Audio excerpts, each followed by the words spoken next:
Well, voting has also ended in the first round of Poland's presidential election to choose a successor to conservative Andrzej Duda.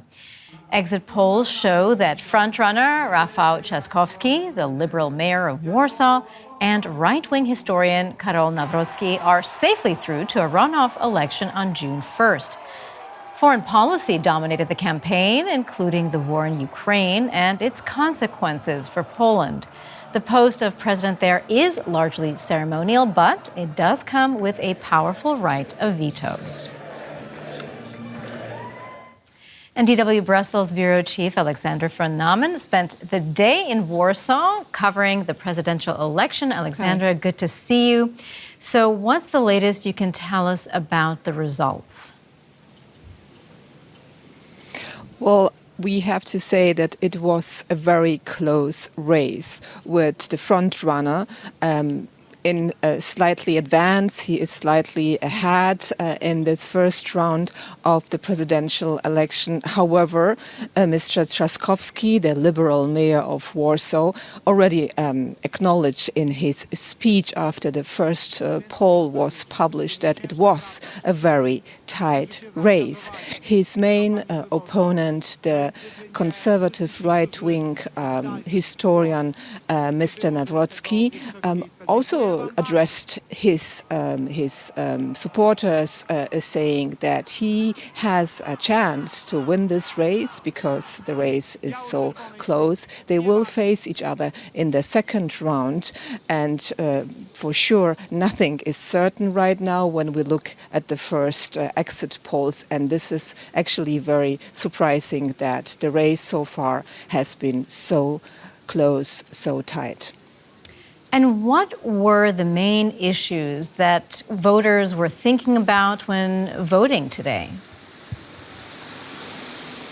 Well, we had a chance to speak with voters here in Warsaw. Many of them told us that because they live in such dangerous times, they would like to see a strong and independent, a decisive president here in Poland.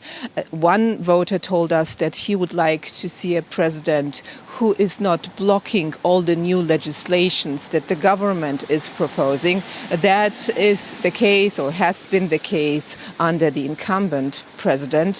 But there are also others here in Warsaw. Others told us that they are very disappointed with what the ruling government, the ruling parties are doing. They think that they are too liberal, that they want to see a stronger, more conservative president in office. So all of that is showing you that there is a deep polarization in Polish society.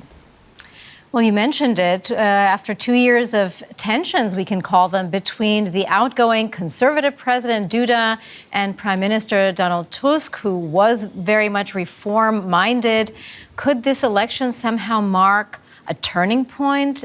Could we see a more united Poland come out of this?